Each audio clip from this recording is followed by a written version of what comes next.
I'm Jamie O'Kane, CPA, Small Business Advanced Tax Planning and Compliance Extraordinaire, and this is the Abundant Beans Podcast, the podcast that takes my love for learning what makes people tick while digging into the good, bad, and ugly of small business ownership. We strive to give you the insight that only those in the trenches of being and working with entrepreneurs can provide. All right, everybody, welcome back to the Abundant Beans Podcast. Today, we have a special guest. Her name is Jamie O'Kane. She is normally the host. My name is Stephen Andrews. I produce her podcast and all sorts of different little pieces of content for her and her business. And I've seen firsthand over the past almost 3 years, 2 years, two and a half-ish years, some number of years. I have seen up close her own struggles, her own purpose, and how all of that works. And so today we're going to embarrass her a little bit and get some true facts out of her. Am I embarrassable though? We'll see. Yes. Oh, we shall see. Throwing down the gauntlet. But your normal question is, what was your first job? But we've had that answered before when you were in the hot seat previously. Yep. I've been in the hot seat a couple times now. People like to put me in the hot seat. But so what I want to do today is really nail down and kind of go down the path of your expertise, what you're really passionate about, why you're passionate about it, and deliver as much help as we possibly can to any of our 26,000 monthly listeners. Can I just say, like, that continues to just like, every time somebody's like, oh yeah, I watched such and such, or this is my favorite episode or whatever, or you tell me how many listeners we have every month. Like, I just can't, like, my brain just doesn't, it just blows my mind every single time. It's kind of a big deal. It's mildly a big deal. It is mildly a big deal. And I still don't, like, it just still doesn't compute. Yeah. Well, that's a good question, actually. But before I dive into my pre-set up questions for you, how has this content production journey been for you from a seeing outcomes standpoint, like the listener numbers, having people mention things? I know that you've previously mentioned when you were part of different business groups that people would say they loved this post or loved that post. How's that been? Like, how's that computed? We're making an impact. I'm going to talk about impact a lot because that's kind of my buzzword right now. We're making an impact on people, and it's moving businesses forward, like in just small incremental steps. Which, you know, how do we eat an envelope? And I always want to say envelope. An elephant. You know, it's one bite at a time, and if we can make small incremental changes, or people can make small incremental changes, or understand something about their business or what needs to happen next, you know, just in a tiny little way with, you know, each episode or whatever episodes resonate with them, or the content we create or whatever, then I feel like we're doing well. Yes. You know, I concur with that. That's one of my big things too, is I love making people happy or pushing them forward or whatever. Yeah. And that's, you know, that's also my jam, which is why we get along. But you know, it's still, I mean, what are we, 2.5 years in on this thing? And I still am just like, people actually listen. And episode 115 went live today. And watch me talk, say 1,000 times and be a total dork. Okay. People like dorks. It's okay. Be a tax nerd. Get lit up about taxes.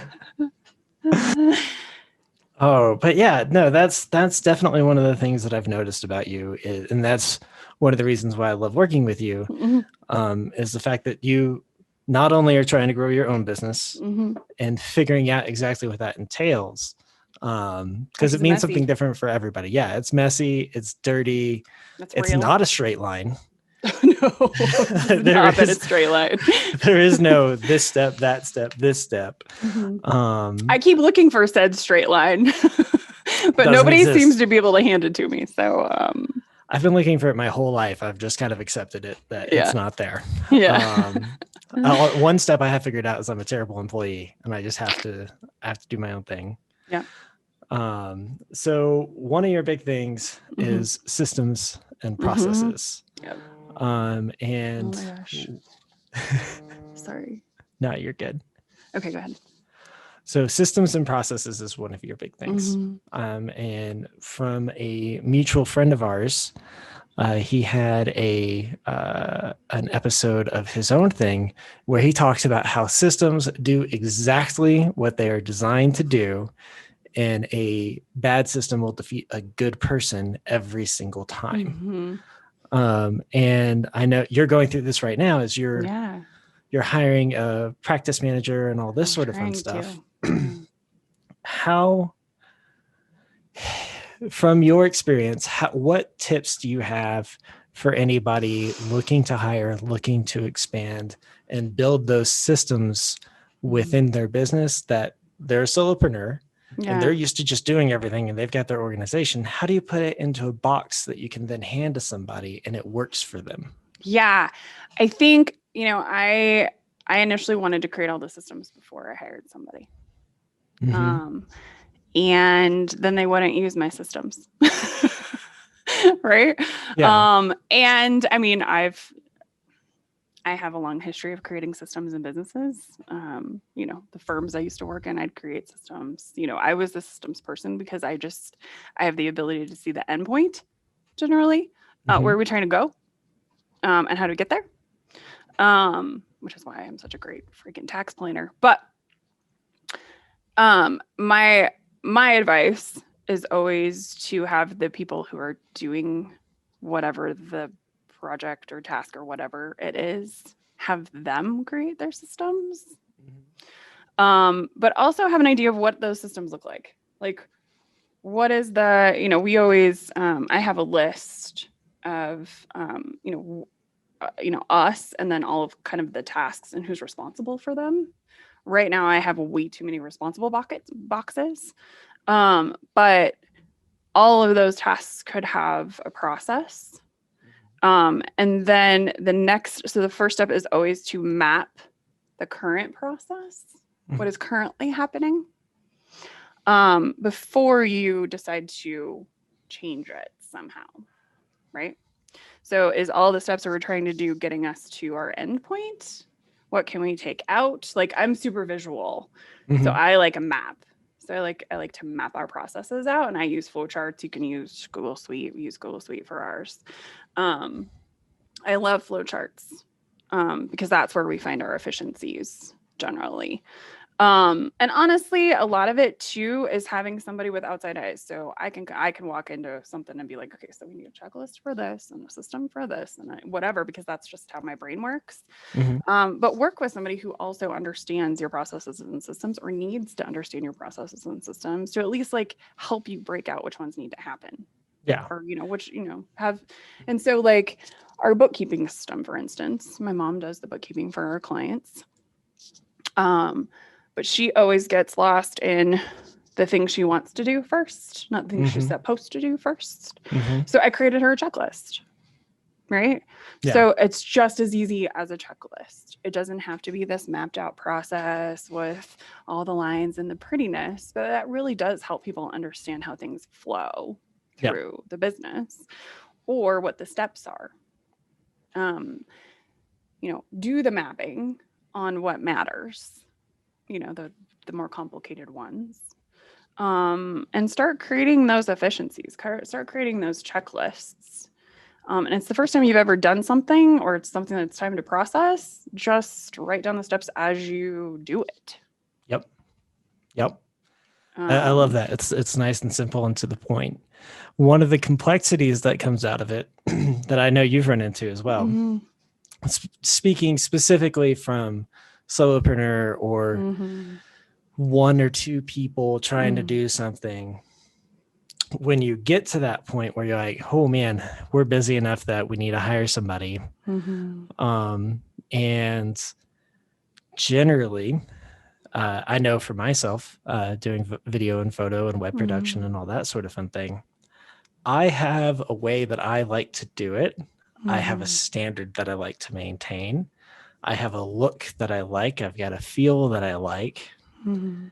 How do you deal with letting that go or finding a way to leave yourself in the grunt position in some things, but offload other things that need to be done, and setting that importance for which is more important for you to do and which is more important for the new hire to do? Yeah, a lot of it is, especially for me, I tried for many years to hire a tax preparer and that never worked out. And a lot of that is just because I'm just so technically sound in tax that it's really hard to meet my expectations. And I have 2 coaches that I work with, and they both said, okay, well, maybe offload some other stuff and you can do the tax returns. Yeah. Now, stop trying to hire this thing that is not working out for you. Yeah. By technically sound, what do you mean? Can you expand on that? Yeah. So technically sound. So I have a extensive background in tax. I have an extensive background in being a tax reviewer. So I used to review staff's tax returns. I was a tax manager for many, many years. On top of the fact that I spend a lot of time learning about what's new, what's coming up, how do we properly do this stuff. And the people that I've tried to hire, they just want me to tell them how this works instead of going and getting their own, understanding of what needs to happen. And that's just when we find a lot of mistakes, and then I end up redoing tax returns. And it's just not efficient. Yeah. Because then you're hiring for somebody to do this process, but then you're still having to come back behind and clean it up. Or I've been there myself. Yeah. Or do you, instead of just like a cursory review of the return, I have to go line by line. Yeah. And it's like, well, why am I even, I could just not enter this. This would be much faster. Yeah. So what you're saying is humbly, you are absolutely amazing at taxes and setting that up for your clients to save them the most, be the most efficient, be within compliance, and get them on their way to growing their business. Right. And I always say, and we do your tax returns. We have we do the returns. Well, because we have to do the compliance on the back end, right? Yeah. And if we're going to plan for you, we want you to be compliant, right? I'm not out here trying to put my ass on the line. Yeah. We're looking for, our clients want to be compliant. They want to save as much tax as possible. They want to move their businesses forward, and they want to be compliant. Yeah. So moving into taxes, I know that you are an advanced tax planning specialist. You are certified tax coach. Certified tax coach, Jamie O'Kane. I enjoy playing the radio voice every now and again. I know you do. So you're a certified tax coach. Yeah. Now, your layman's terms from me is that your job is to find the most effective way to be compliant, lower somebody's tax liability, pay that tax liability, and use the tax code to their advantage in every possible way that they can.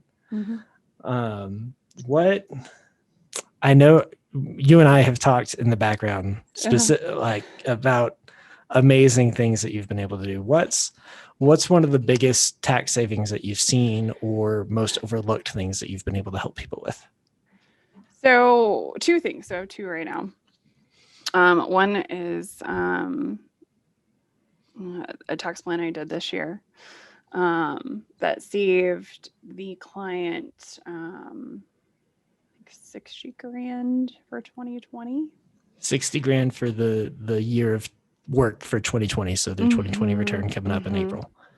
And then if they choose to implement what I suggested for 2021, they're looking at about $150,000 to $250,000 in tax savings for 1 year. For 1 year. Potentially $250,000 saved in 1 year. Honestly, that was really fun. That's probably the funnest one I've done. So I know you can't, and I ask questions and you can't tell like all sorts of things. I can't talk about it. I can talk about some basics, but what sort of revenue range was that they were looking at? They're up in the 4 to 5 billion or 4 to 5 million. 45 million billion. That's a big difference. I was yeah. Like, whoa. No, we don't. We do have a deal with $1 billion companies then. Yeah. Those Not are yet. Those are C corps. I don't.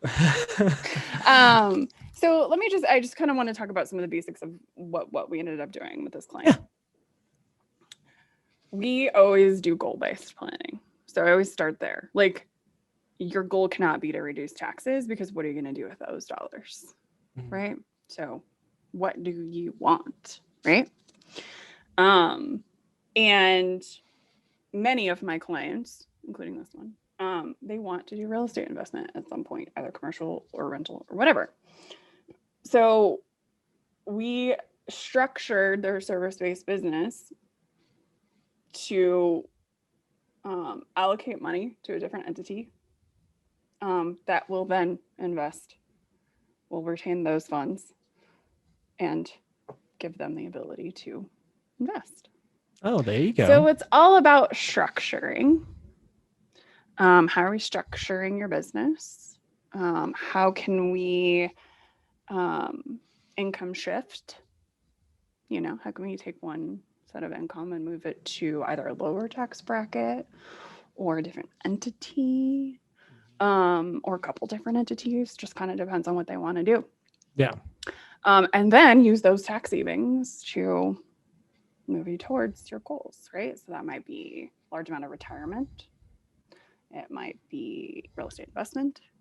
It might be another, maybe another subsidiary or whatever. So we're just taking what the client tells us they want goal-wise. And then we create tax savings that fits, with their current business and what they're doing long-term. Yeah. And it make it sound really simple, but the tax code is created for small business owners, right? Mm-hmm. Who are currently in a lot of trouble. But however, it's complicated, mm-hmm. right? It's complex. So with the advent of QBI, we've added every time they change the tax code, they add another layer of ability for us to move stuff around. Oh, well, that's great. And what does QVI mean? QBI is the qualified business income deduction. So what QBI did, this was the Tax Cuts and Jobs Act. QBI did is it kind of evened the playing field across entity types. Okay. So they made C corps a 21 flat tax. Mm-hmm. And then they gave the pass-throughs a 20% deduction, which kind of gets everybody in that like 20-ish range generally, depending on how things are structured and things like that. Our goal is always to get our clients as close to that 15 to 20% as we can. Mm-hmm. If you're bringing in $5 million, we're gonna max you, but we're also gonna probably move something to a lower tax bracket if we can. So, in a nutshell, that's how planning works. That's quite the nutshell. I'm sure there's quite the nut in there. We have a lot. It's like we pull this little lever or we put that one back, or, there's so many options. Yep. And so many ways we can do things. Yeah.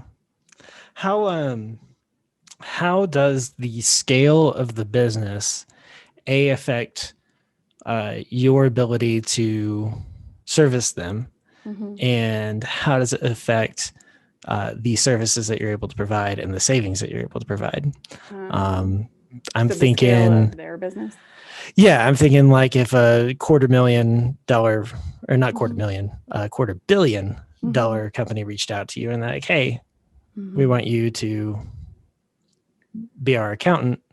How would that filter in through your processes? And then what sort of possibilities are there? Yeah, that's not really. So that's offshore and, out of our scope generally. Yeah. Our sweet spot is that 1 to 10 million. Okay. There you go. 3 to 10 employees probably. Okay. Or moving parts. I always say, like, do you have rentals you're selling? Do you have, or do you want to invest in rentals? Like, it doesn't have to be that 1 million, because that's a lot. Mm-hmm. It doesn't have to be that. It has to be companies that know what their goals are and have the cash to make moves. So we can't do tax planning without cash. Yeah.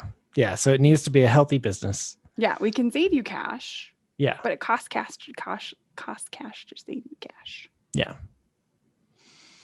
Gotcha. So, growing your business. No. You go above and beyond to talk to your clients about, you need to raise your prices. You need to hire this person. You need to hire that person. Mm-hmm. What does it mean to be a healthy business, just from a cash flow standpoint? Let's start there. I would say, and this looks different for every owner, right? Owners generally have in their mind a happy cash amount that they like to have in the bank. And some are more willing to have no cash in the bank than others. Mm-hmm. So a healthy cash flow is really kind of subjective per, the client. But generally, we like to see, that's kind of that financial advising advice, but like 3 to 6 months of expenses. Can you cover payroll? Can you cover rent? Can you cover, what are your fixed expenses? And can you cover those with your savings? Or do you have that money in cash? So that way, if you hit a rough spot, you're good to go. Mm-hmm. Or are you looking at a pile of cash you don't know what to do with? You have too much. I actually did a webinar, I did a presentation on this for Rise Workplace with our friend Stacy Tobman. What can we do with our cash? But the more cash you have, the better we can plan, and the better you can, make money. But on the other hand, me, I'm all about paying vendors, paying our vendors, paying them as quickly as possible, making sure that people are taken care of on our end. And that really just kind of fits into the whole abundance thing that we are all working on mindset-wise on a daily basis over here. But if my people are taken care of and all my bills are paid and everybody that's working for me is good, I'm in a happy cash place, regardless of what my cash balance looks like. So it's different for everybody, right? And I have to say, I appreciate that, because I have had people attempt to stiff me. Mm-hmm. And that's why I moved to, it won't be you. And that's why personally, I was like, you know what? No, you're going to pay me ahead of time, because I know I'm going to deliver it. Mm-hmm. And I know I'm not shady, but I don't know about you. Yeah. Not you specifically, but yeah. And, I think part of it too is, and I think we talk about this all the time, but when people have skin in the game, it could be $10 in the game. They're more likely to show up. Mm-hmm. They're more likely to interact. They're more likely to do what I ask them to do. Right? Mm-hmm. And by paying you as soon as I get your bill or as soon as it's due, I create goodwill. Mm-hmm. Right? So I have you who will, I don't do this on purpose, but you'll drop stuff and handle stuff if I need help. Right? Mm-hmm. Yeah, no, I'll bend over backwards. Because I'm good for it. Mm-hmm. Right? And I'm always like, just bill me. Yeah. You will get paid for your time. And that, I don't know. If you believe in karma, if you believe in, I don't even know what. I started doing that in our business from day one. And am I where I want to be in our business? No, we're not there yet. We're not at the growth level I want to be at. But I feel like we've created a lot of goodwill. Mm-hmm. And that's all I wanted to do. And this will be a little bit of a sidebar. Yeah. But going philosophically, that's where it comes down to the difference between building the tallest building in town and like doing your thing, which very statistically, an incredibly small amount of us get to do it. Right. I want you to get there. I want to help you get there. Yeah. But if you don't get there, what sort of life did you live? Right. Who did we have positive impact on? Yeah. Right. Like if your only objective is to build the tallest building and then you're not able to do that because circumstances in life, you never know what's going to happen. Yeah. 2020 for me was awful. But no, my friend. Yeah. So if it comes down to that balance that you have to strike between being a good human and all that sort of fun stuff. And I think oftentimes I've seen startups or business people believe that they have to be cutthroat to build that. And then it doesn't work out. And then nobody wants to help them when they're down on their knees. Nope. So, yeah. Yeah. Abundance, abundance is a huge, it's a buzzword now. Yeah. But there really is an abundance versus scarcity mindset. And you have to choose abundance every day, every minute almost. Yeah, it's hard.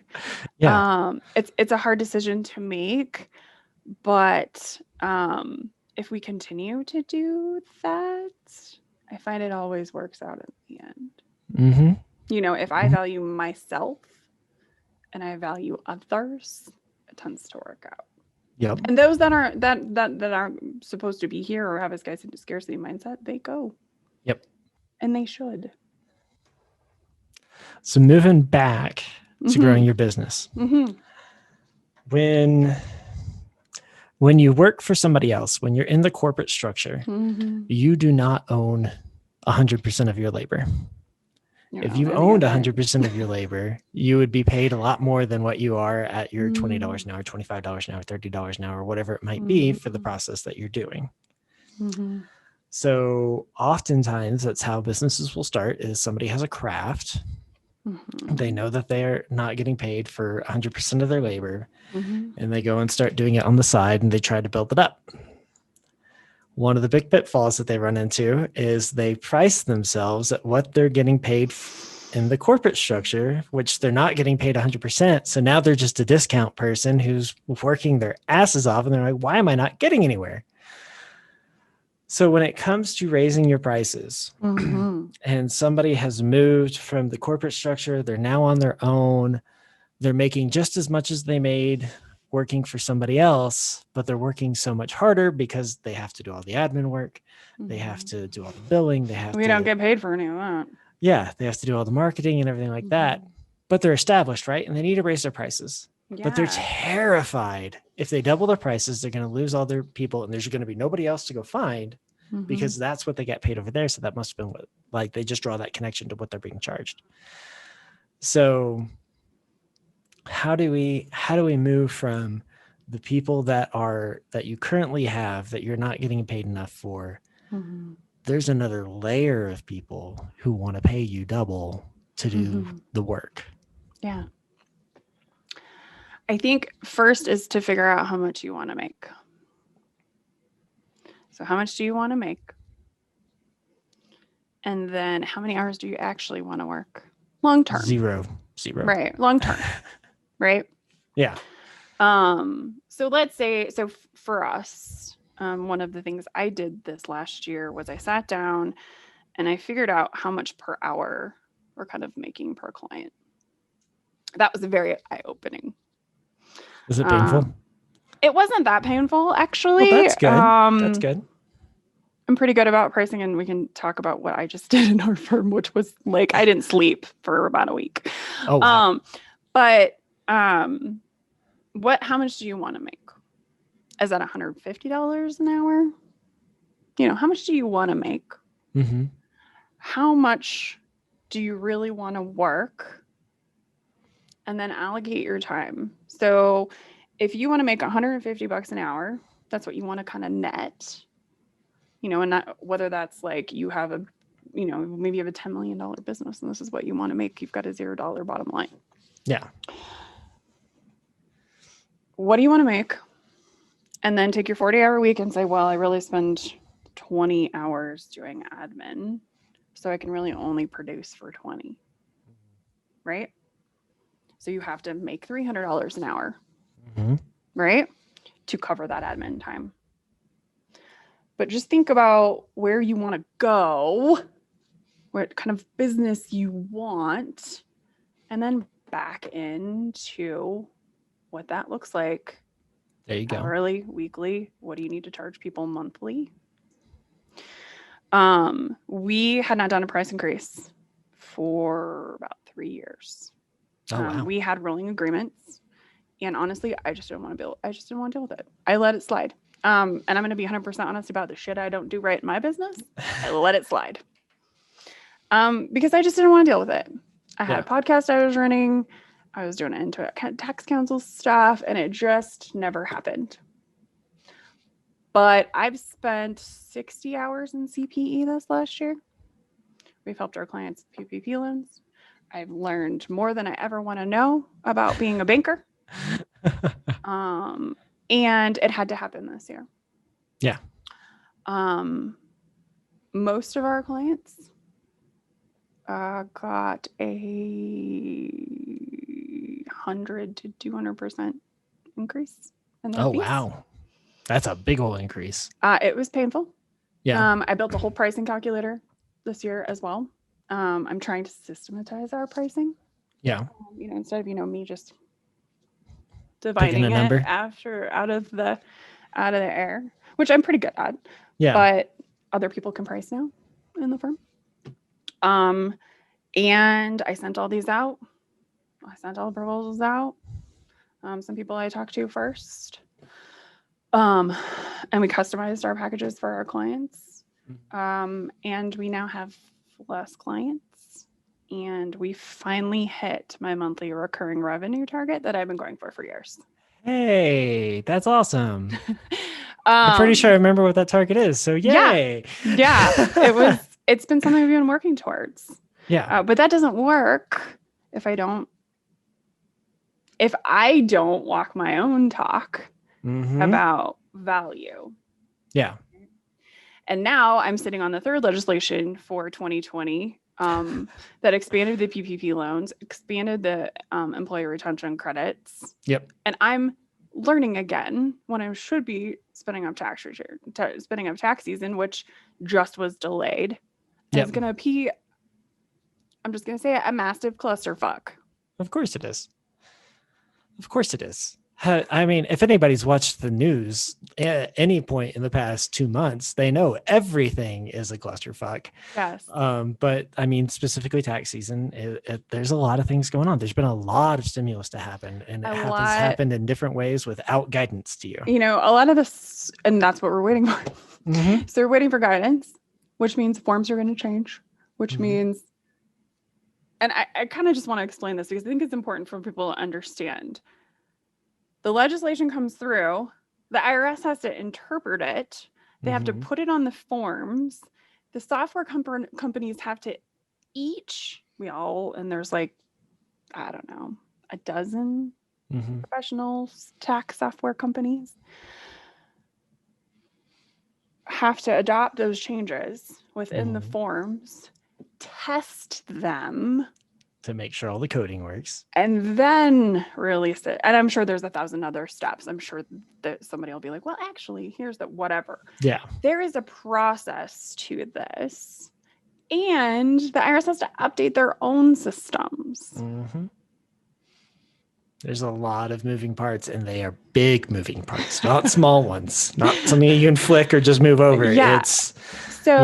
Right now, they moved the e-filing date for individuals. Usually that happens, like they open e-filing the third week of January. So usually right about now. Yeah. They moved it to February 12th. Oh, wow. There are a bunch of people who are going to be, I call it the big toilet bowl in the sky. Your return goes into a big toilet bowl in the sky when it is e-filed. And then the IRS does drains into their system from the big toilet bowl, and all the softwares go all up into those toilet bowls, right? Yeah. That's just the visual I've always had. It's a funny visual. I like it. It's hilarious. So your return goes into the e-filing toilet bowl.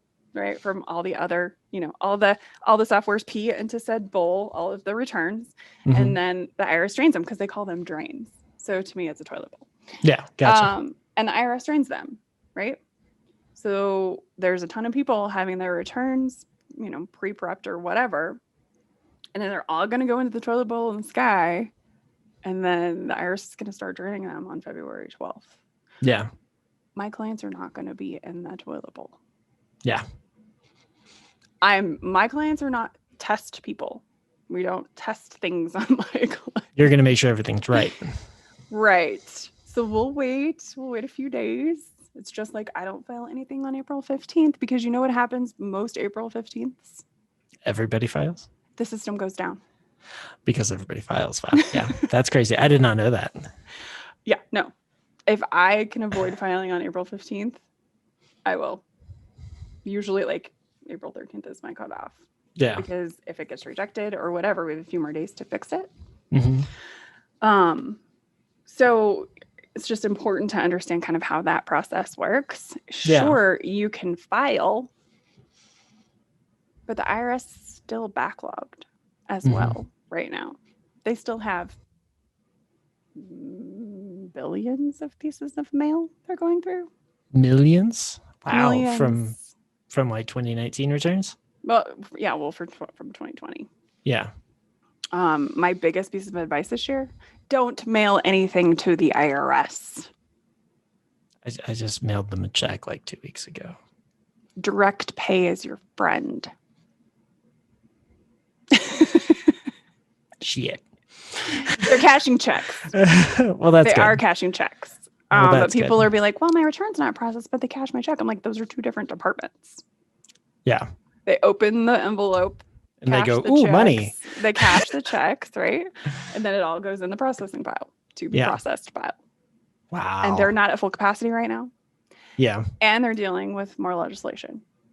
I've got a friend who actually works for the IRS, and they're all working from home, and he is a gamer. So I can attest to this first person. We have an amended return that was mailed in April that still hasn't been processed. When and how do they tell you that they've been processed? You usually get an email. You get a letter that it's been processed. Interesting. But they are sending out delinquency email or letters and levy letters and because it's all different departments. I don't know if you've ever seen, and I talk about this every once in a while, but out there is a visual of the IRS, like, and the departments and like how they all kind of intertwine. And how everything is siloed. It's a literal labyrinth. Oh, wow. And I don't even do we don't do resolution. We don't do representation services. So my understanding of like how the IRS works is like solely on like, how do we file returns? Yeah. So how do you know how quickly, if there was a problem with your return, would you know very quickly? No. Well, if you e-filed it, potentially. Okay. So the e-file system has reject codes. So let's say you already filed a return, right? And I get to claim you as a dependent. Let's just say that because this is the scenario that happens all the time. But then your dad files or Krista files and tries to claim you as a dependent as well. It'll kick that return back and say that dependent's already been claimed, right? Yeah. So there are filters already. There's high level filters. There's some high level filters. Yeah. So no, and refunds are going to be delayed again this year. I had a bunch of people like, I didn't get my refund in. I'm like, I can't help you. I'm going to pay. All the IRS. Yeah. That's all. I don't know how. Yeah. My job is to send it up to the toilet bowl in the sky. Yeah. After that, everything's out of my hands. Yeah. Well, that's good to know. All right. So real quickly, growing your business is very important. Tax planning is very important. Systems and processes within your business are very important. If you could condense it down, and let's go with two. Let's do two things. Two things that you should be doing with your or one thing that you should be doing with your taxes to help your business along and help yourself along to get to wherever you're trying to go. And then one tip for the medium-sized $3 to $7 million a year business. A tax tip or just a tax tip? Okay. First thing you need to do in your business is make sure you have proper bookkeeping.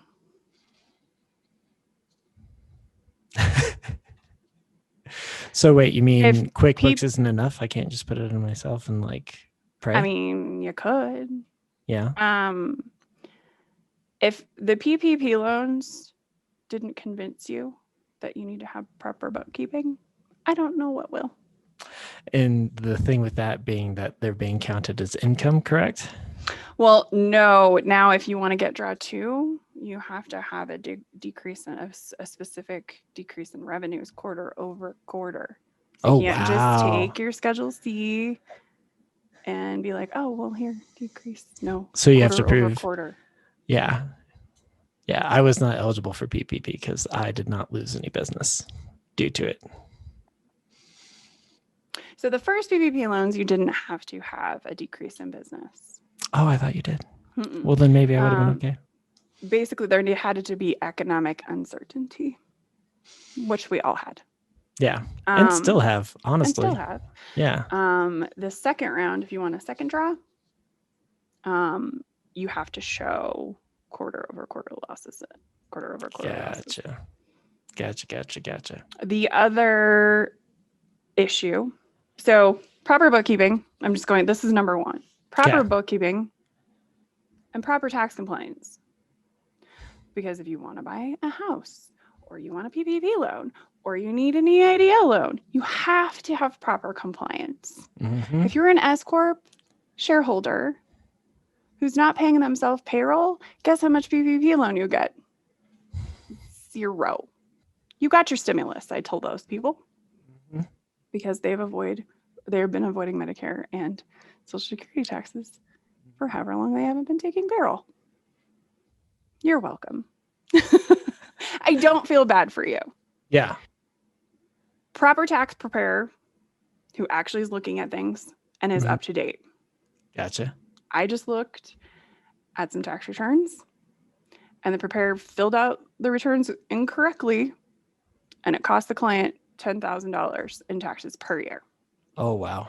And to amend these returns, because she didn't check correct box, we have to go to the IRS and ask them for permission. Because there's a whole new audit regime on partnership returns. Yep. That I know about because I'm up to date. Yep. If your tax person is only a data entry person, you're going to find yourself in hot water or paying too much tax. Yep. So then moving on to thing 2, $3 to $7 million business, doing pretty good, healthy margins, but they feel stuck. They're not moving towards their goals. What do? They get some outside eyes. Yeah. You don't know what you're missing until somebody else finds it for you. Can't see the forest for the trees. And you shouldn't. I don't see the forest for the trees in my own business. I say this all the time. I have 2 coaches. Yeah. Somebody was like, why 2? And I'm like, because I need them. Don't take my coaches away from me. I've always had coaches. I've always had coaches in my business because the value of outside eyes is just so valuable. The amount of stuff I've checked off my list this last year, which even I feel overwhelmed and like nothing's happening all the time. But if I go back and look at the stuff I finished a whole rebrand and a website. You and I were talking about this before we spend up. Yeah. That website is a beast. This isn't just a slap it up on Squarespace website. This is 2 content people, marketing strategy, a podcast moved over properly, right? Lord did all that, thank God. If you've ever had to do content for a website, it's just massive. It's massive. It's a massive project. And I went through 2 content. So we used 2 different content people because the first set was just not quite right. Yeah. And then so they took it and made it what it needed to be. There you go. It's been a beast. This has been a 6-month project to do. And now I've got more work on the back end. But it needed to happen. Yep. I'd been wanting a rebrand, and this was the year to do it. It was. And it's the perfect rebrand. I'm just saying. People are real excited about it. Everybody who's looked at it is. I've gotten nothing but positive feedback, which is great because I worked my ass off on this thing. Yeah, absolutely. Trying to position two businesses into one, that was real interesting. Yep. But you did it. Well, we did it. And we're going to have more messes on the back end, but we'll figure it out. Yeah. I guess my biggest tip for business owners is always that outside eyes. But if you think you're paying too much in taxes, have somebody look at it. You might be. You might be. So I'm just going to give y'all a tip. Figure out your effective tax rate.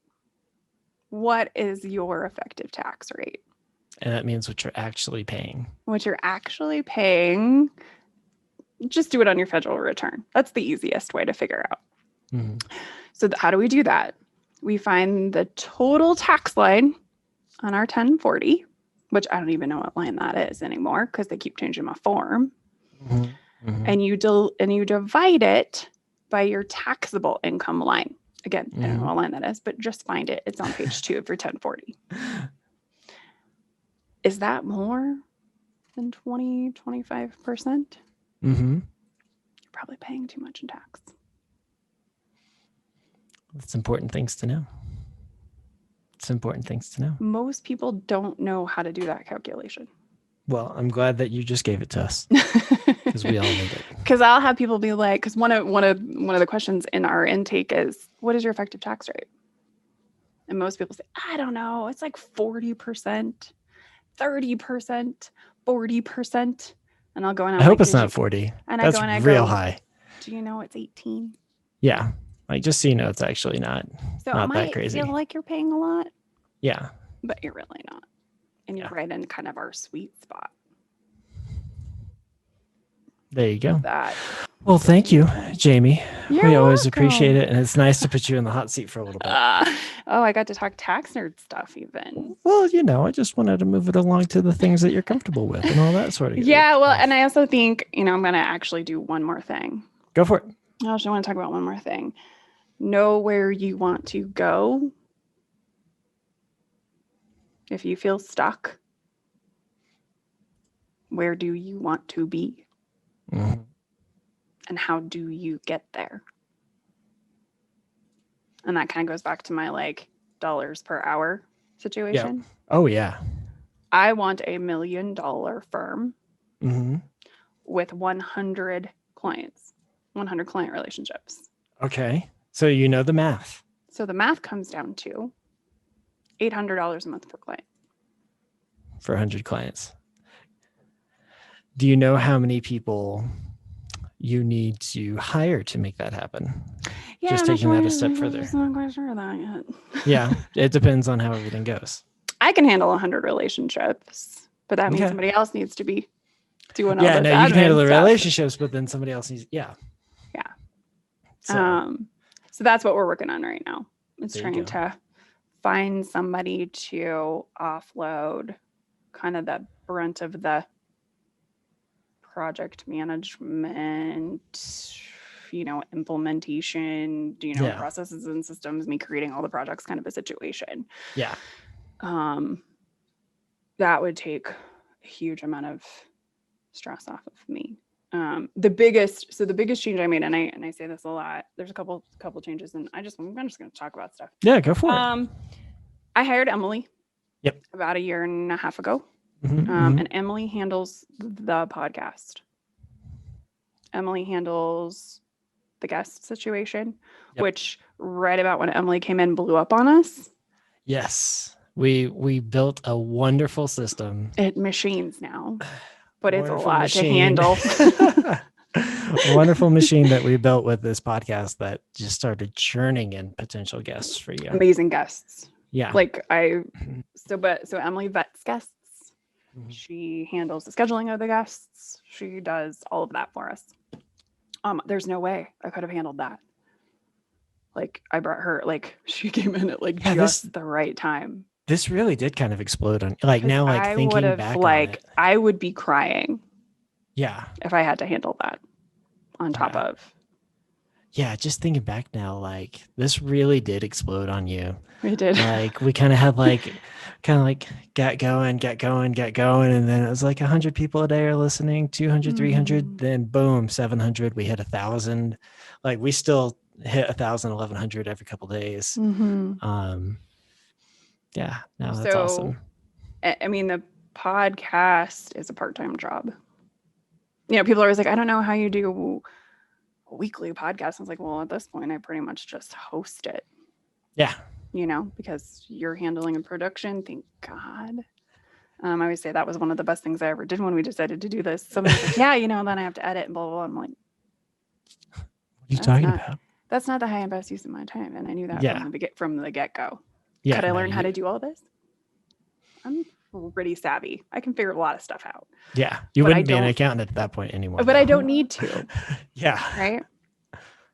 The other thing, and the biggest change we've made in our business, and I talk about this a lot, is we implemented a proposal software. There you go. Took our onboarding process from about 2 hours to about 20 minutes. There you go.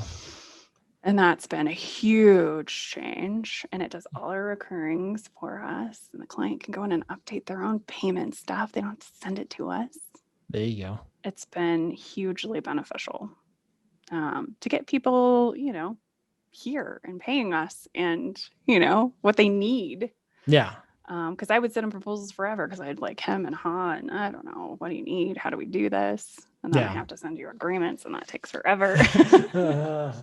You know, but now I pop it into our practice ignition and it sends these gorgeous proposals, you know, and it's been a game changer. That's awesome. That's amazing. So get proposal software. That's the third tip. Really, you know, once you have mapped out your processes, you'll figure out where your bottlenecks are, right? And the proposals were one of my bottlenecks because they were mine. I was the only person who could price. And then I'd finally price somebody and they say yes or no, or they'd have a bajillion questions. And then when they finally said yes, then that would kick off our whole system, which was like, send them the payments. We have to do their agreements. Like it was just a lot. It was a bottleneck because I didn't want to deal with it. Yeah. And it didn't help. No. Which is probably why I sat on our pricing for so long. Quite honestly. It definitely played into it, I would imagine. It did. Definitely played into it. But hindsight is 2020, right? Our proposal stuff situation ended up being a bottleneck. So we found a solution. There you go. You know, look at you solving problems. You only know that if you go through the process. If you go through the process, or one of the other things is you just keep a list of like, what do I hate doing? Yeah. That's a good list to keep because those are the things you need to get rid of. Or hand to somebody else. Yeah. You know, they need to be automated or they need to be handed over. Yeah, precisely. I learn a lot as a business owner, kind of on a daily basis. There you go. And I try to be transparent about we don't have all this all figured out. Yeah. And I have to remember that other people don't either, regardless of what they might act like. We're all trying to look like we know everything that's going on, and it just ain't true. And I don't. Yeah. I'm actually pretty happy to say I don't, because I don't have to live that life. Yeah. It's a stressful life to live. I see a lot of people that, I see people walking around like, oh, I've got this and I'm good and great. I'm like, okay, $30,000 a year millionaire. Like, come on, man, it's fine. Like, relax.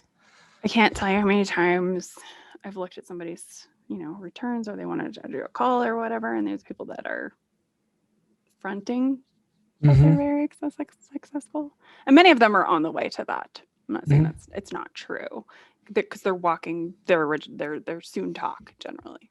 Yeah. But then being like, oh, I thought you were $1 million company at this point.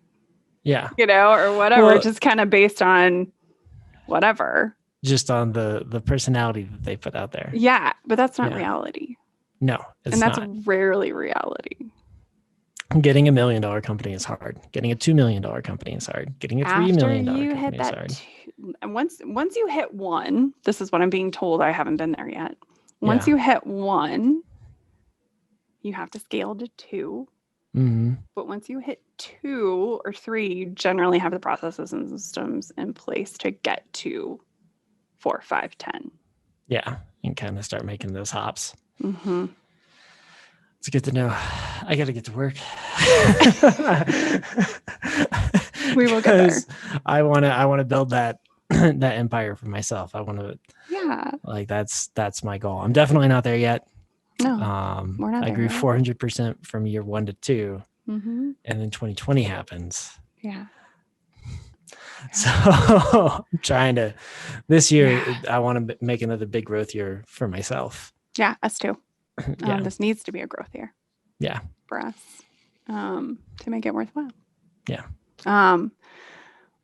But this focus on impact that, it's really kind of come to light the last few months, is that we're making impact on our clients via tax help, but also just support services, period. Like you have something you need to talk about in your business, shoot me an email. That's what we're here for. That's why you pay monthly. Yeah. Because I'm here for you. Because we're here for you. What is the impact we're making? But also, because I care about the profession, what am I modeling in this profession that is giving the permission for other people to do? Yep. Or just our clients in general. Yep. Or the vendors or whatever. Well, perfect. So yeah, that's it. An hour and a half later. I think that's all I've got for you. Yeah. I think that's all I've got. You got me rolling. Hey, that's my job. Well, just got to press the buttons for you to go. Thanks for having me. Oh, you're very welcome. You're welcome back anytime. On my own podcast. But yeah, no, it's always a pleasure. As a friend, it's always a pleasure to talk to you. Yeah, it's been a while. As a client, it's always a pleasure to talk to you. And then just as a colleague and cohort and shenanigans causer. The shenanigans are real a lot of the time over here. Yes. If we're not shaking shit up. Yeah. What are we doing? Oh, and I will say, I have to brag on you just a little bit.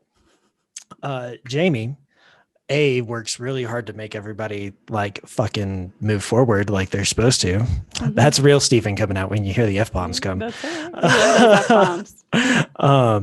But Jamie is also a wonderful, I'm going to say colleague, because all of us business owners, we're colleagues and we have to work with each other and we have to understand each other and we need each other around. Mm-hmm. Because everybody, it's the different eyes, right? You need outside eyes.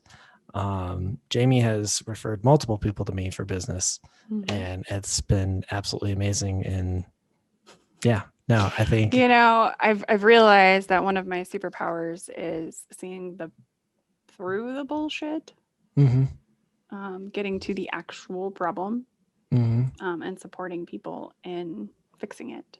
Yep. That's just, I guess, who I am and what I do. It's just one of your things. And it's just interesting. People always say, oh, well, you just really have really good advice. And that's just because I can see the problem. Mm-hmm. I can see the forest for the trees. Mm-hmm. And that's just a superpower. Yep. Or that's just what I'm good at. And if we all can figure out what that power is, we can direct it for good, which is why we've refocused, we've really focused the firm on planning. Yep. Because that's where we provide the most impact. There you go. Know what you do well, and do that. And that's hard. Yes. It's hard. It's very, very hard. Our colleagues are doing thousands of tax returns in 4 months. Colleagues are doing tons. It's different than what's going on. All the self-doubt that an entrepreneur deals with. It is. It's hard. It's hard to run a different business than the rest of the industry. But on the other hand, I'm giving other people permission to do this. Precisely. As well. It's impact. Mm-hmm. It's kind of it's my buzzword for the year. It really just feels like it. Okay. I like it. Just because, it just come to light that the people that are our clients are the ones that are ready for some impact. Yep. And I know everybody's ready to go right now, but we do have to wrap this up. Okay, fine. We could hang out all day. Thank you for A, letting me host, and B, being you. You're welcome. You're very much appreciated. Love you too. But yeah, be sure to listen in next week. We're going to have all sorts of fun stuff coming y'all's way. And I'm super stoked to see where Jamie takes this over the next year, 2 years, 3 years, however long, and the impact that she's going to have on all the businesses and that she already has had. So thank you guys for tuning in, and we'll see you next time. Thank you so much for listening or watching. Be sure to subscribe on YouTube, iTunes, or wherever you prefer to listen. If you learned something and found some useful information to apply to your business today, please consider giving us a thumbs up and a review. Until next week, be abundant.